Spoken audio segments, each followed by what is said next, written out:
Assalamualaikum warahmatullahi wabarakatuh. Selamat datang di mata kuliah Statistika 130 2 PPA 307, jurusan Teknik Informatika, Fakultas Ilmu Komputer, Universitas Muslim Indonesia. Bersama saya Herdianti Darwis, pada pertemuan pertama ini kita akan membahas tentang pengantar statistika. Sebagaimana kata pepatah bahwa tak kenal maka tak sayang, maka pada pertemuan pertama ini perlu untuk kita membahas tentang sejarah singkat dan konsep-konsep dasar tentang statistika itu sendiri. Objektif pada pertemuan pertama adalah kita akan membahas tentang sejarah statistika, konsep dasar statistika, ruang lingkup statistika, dan contoh penerapan statistika. Baik, masuk pada sejarah statistika. Secara bahasa, istilah statistika berasal dari bahasa Latin dengan kata statisticum collegium yang artinya adalah Dewan Negara, dan dari bahasa Italia dengan kata statista yang artinya adalah negarawan atau politikus. Pada akhir abad ke-18, statistika pertama kali digunakan di Jerman oleh Gottfried Achenwald untuk memperkenalkan nama kegiatan analisis data kenegaraan, yaitu ilmu data kenegaraan. Kemudian, pada awal abad ke-19, Sir John Sinclair memperkenalkan nama statistics dalam bahasa Inggris yang artinya adalah ilmu mengenai pengumpulan dan klasifikasi data. Secara prinsip awal, statistika hanya digunakan untuk mengurus data yang dipakai oleh lembaga-lembaga administratif dan pemerintah, termasuk dalam pelaksanaan sensus untuk memberikan informasi kependudukan. Pada abad ke-19 dan awal abad ke-20, statistika mulai berkembang dan digunakan dalam bidang matematika, terutama konsep peluang. Baik, masuk pada konsep dasar statistik. Pertama-tama, kita harus bisa membedakan antara statistika dan statistik. Apa perbedaan antara statistika dan statistik? Statistika adalah ilmu yang berhubungan dengan metode, teknik, dan prosedur dalam merencanakan, mengumpulkan, menganalisis, menginterpretasikan, dan mempresentasikan data. Sedangkan statistik adalah sekumpulan data, informasi, ataupun hasil penerapan algoritma statistika pada suatu data yang dikumpulkan dan dianalisis. Dengan kata lain, dapat kita sederhanakan bahwa statistik adalah datanya dan statistika adalah ilmunya, atau statistik adalah sekumpulan data dan statistika adalah ilmu yang berkenaan dengan data. Nah, kita masuk pada konsep dasar yang kedua, yaitu populasi dan sampel. Apa itu populasi?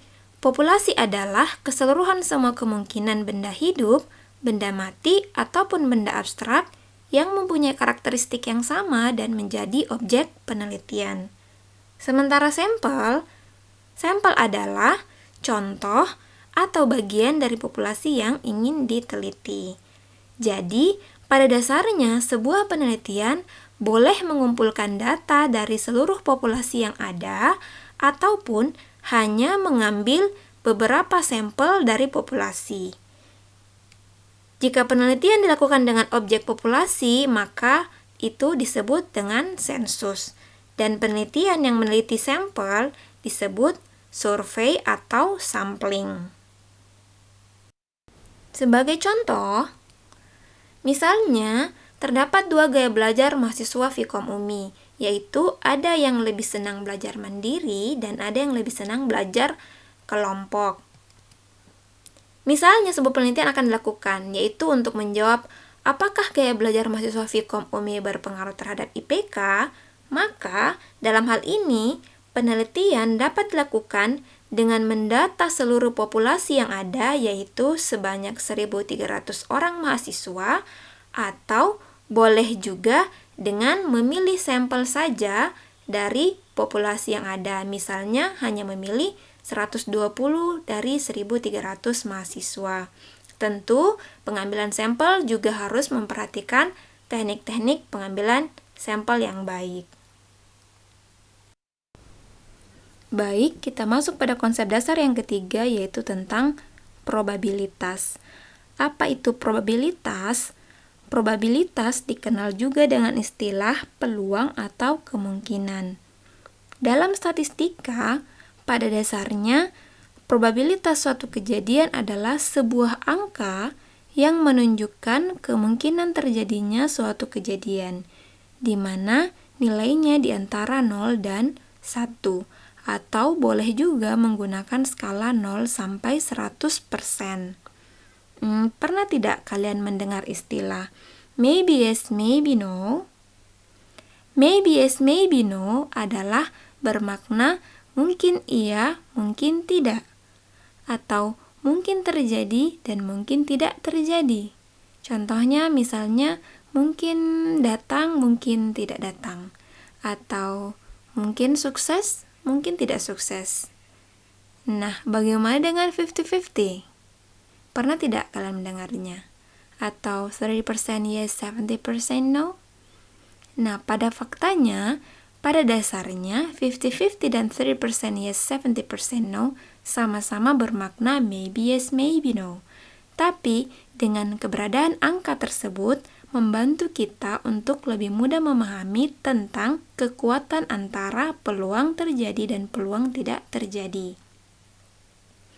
50-50 bermakna 50% kemungkinan terjadi dan 50% kemungkinan tidak terjadi.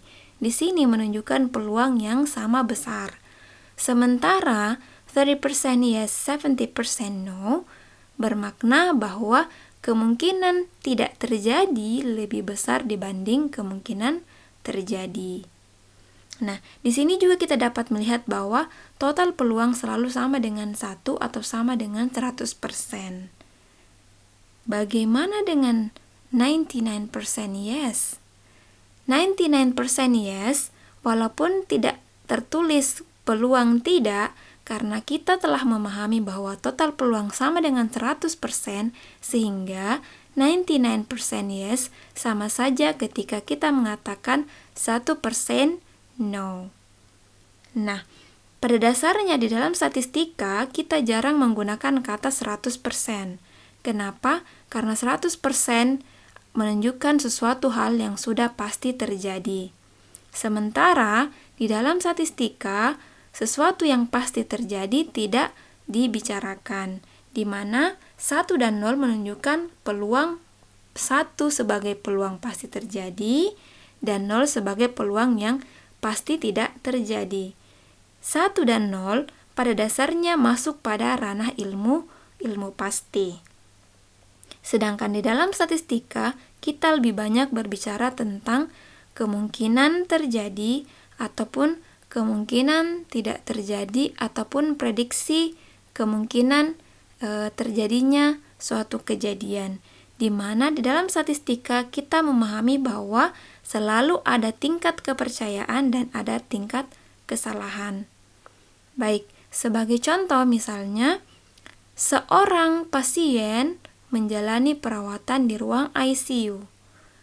Kita tidak boleh mengatakan bahwa dia 100% pasti sembuh atau dia 100% pasti meninggal. Kenapa? Karena status kesehatan tidak dapat dipastikan, tapi dapat diprediksi.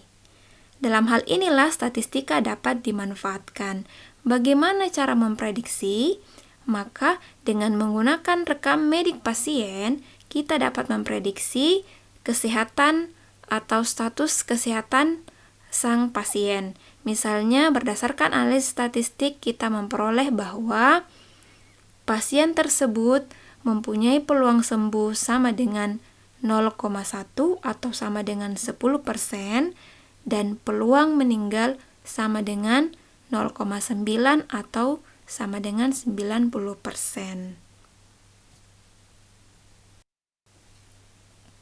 Baik, sebagai contoh yang lain misalnya terdapat 2 gaya belajar, yaitu mahasiswa yang belajar kelompok disimbolkan dengan huruf A dan mahasiswa yang lebih senang belajar mandiri yang kita simbolkan dengan huruf B.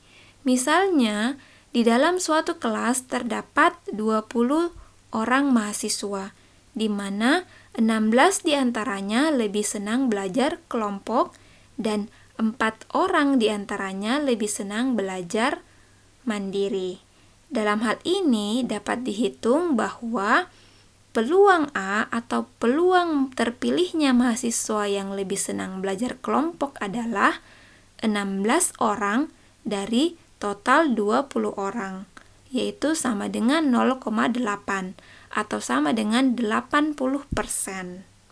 Sementara peluang mahasiswa yang lebih senang belajar mandiri adalah 4 orang dari 20 orang yang ada, yaitu sama dengan 0,2 atau sama dengan 20%.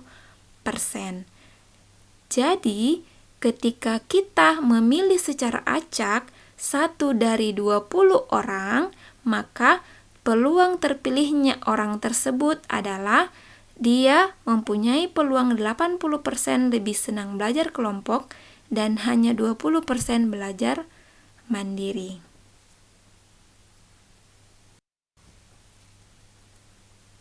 Baik, kita masuk pada ruang lingkup statistika. Di dalam ruang lingkup statistika, kita akan membahas tentang jenis-jenis statistika. Berdasarkan tujuan statistika, yaitu penggambaran dan generalisasi, statistika dibedakan menjadi 2, yaitu statistika deskriptif dan statistika inferensial. Baik, kita masuk pada statistika deskriptif. Berdasarkan namanya, deskriptif bermakna bersifat menggambarkan. Jadi, pada dasarnya, statistika deskriptif adalah pengolahan dan penyajian sebagian atau seluruh data secara numerik ataupun secara grafis untuk memberikan gambaran sekilas mengenai data tersebut, sehingga mudah dibaca dan bermakna. Namun, statistika deskriptif tidak bertujuan untuk pengambilan kesimpulan berkenaan dengan generalisasi. Adapun kesimpulan yang diperoleh dari hasil analisis statistik deskriptif hanya berlaku untuk data yang diolah saja dan tidak bisa diberlakukan untuk seluruh populasi. Sementara statistika inferensial berdasarkan namanya, inferensi bermakna kesimpulan. Jadi, statistika inferensial pada dasarnya adalah pemodelan dan pengambilan keputusan berdasarkan analisis data dengan menggunakan berbagai metode statistika. Misalnya, pengujian hipotesis, estimasi dan prediksi, pemodelan hubungan, termasuk korelasi, regresi, ANOVA, dan time series, dan sebagainya. Nah, statistika inferensial berkaitan dengan penarikan kesimpulan dan pengambilan keputusan dengan mengambil data dari sampel, namun memberlakukannya pada populasi. Adapun cakupan atau ruang lingkup statistika deskriptif dan statistika inferensial adalah statistika deskriptif meliputi penyajian data, ukuran pemusatan data, dan ukuran penyebaran data. Sementara statistika inferensial meliputi statistik parametrik dan statistik non-parametrik. Adapun berdasarkan bentuk parameternya atau data sebenarnya, statistik dibedakan menjadi 2, yaitu statistik parametrik dan statistik non-parametrik. Statistik parametrik adalah statistik yang parameter dari populasinya mengikuti suatu distribusi tertentu, seperti distribusi normal dan memiliki varian yang homogen. Untuk lebih detail, statistik parametrik akan kita bahas pada pertemuan ke-9. Nah, yang kedua adalah statistik non-parametrik, yaitu statistik yang parameter dari populasinya tidak mengikuti suatu distribusi tertentu atau memiliki distribusi yang bebas persyaratan, dan variannya tidak homogen.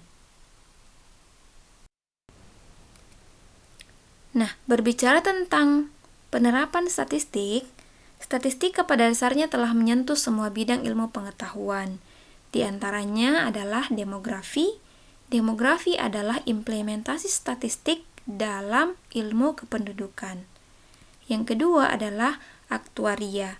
Aktuaria adalah pengimplementasian statistik pada bidang asuransi.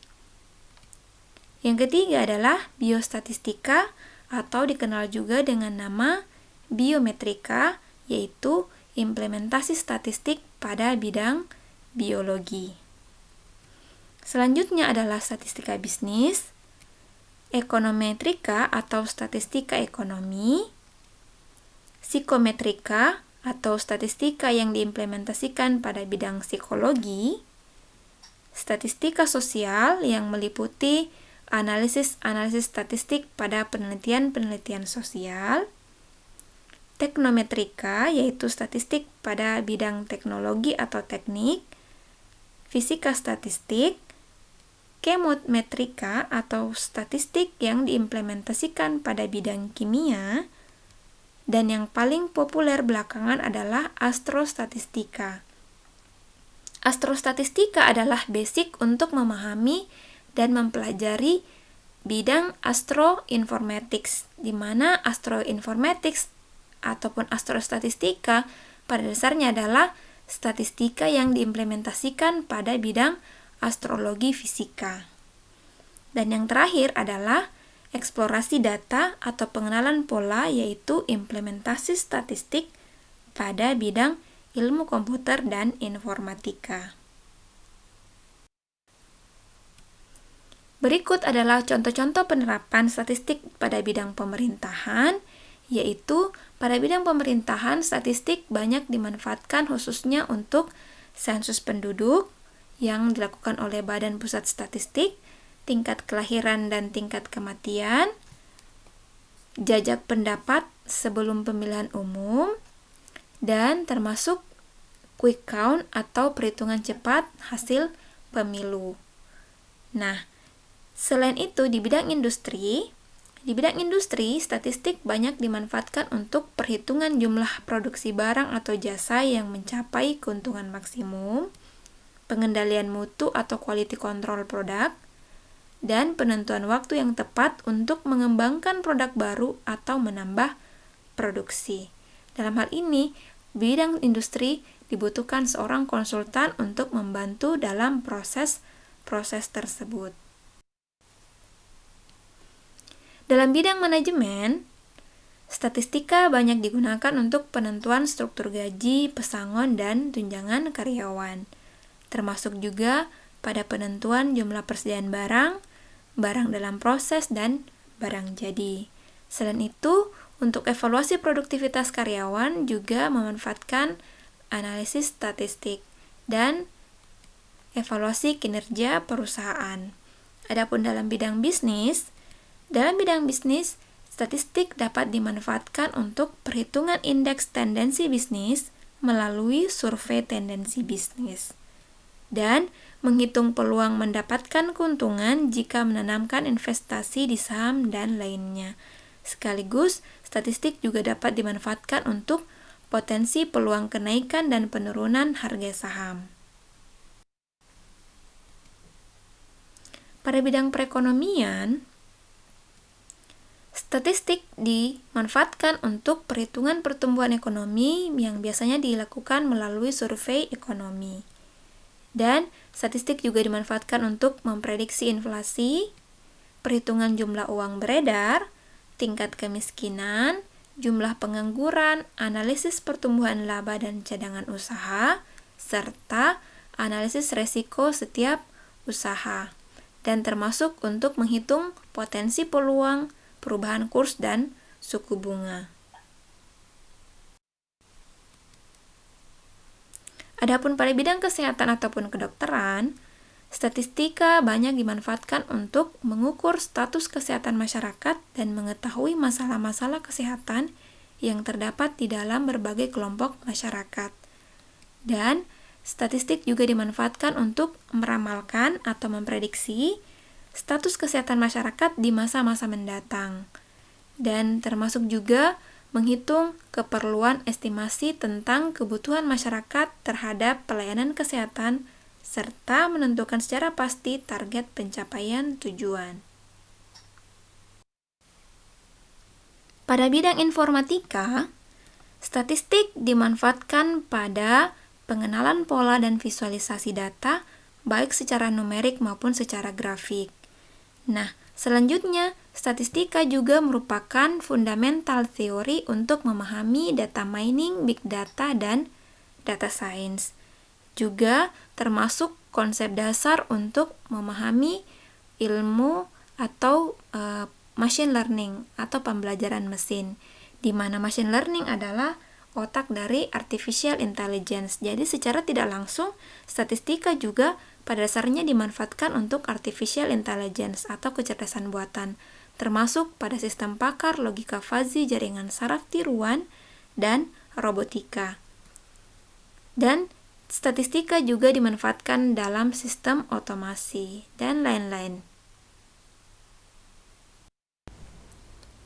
Salah satu pemanfaatan statistik adalah dalam teknologi smart city, statistik digunakan sebagai konsep dasar untuk mengolah dan menganalisis seluruh data yang diperlukan, termasuk data lalu lintas, data bencana, data lingkungan hidup, data sosial, dan data-data pendukung lainnya, sehingga dari proses analisis tersebut diperoleh sebuah solusi atau ditawarkan sebuah kebijakan untuk membangun sebuah smart system yang dapat dimanfaatkan untuk menyelesaikan seluruh masalah-masalah yang ditemui di masyarakat. Sebagaimana telah disebutkan sebelumnya bahwa statistik merupakan konsep dasar untuk mudah memahami data science dan machine learning, di mana kita ketahui bahwa saat ini di era disrupsi ini, menjadi seorang data scientist adalah pekerjaan yang sangat-sangat menjanjikan dan sangat berpeluang besar.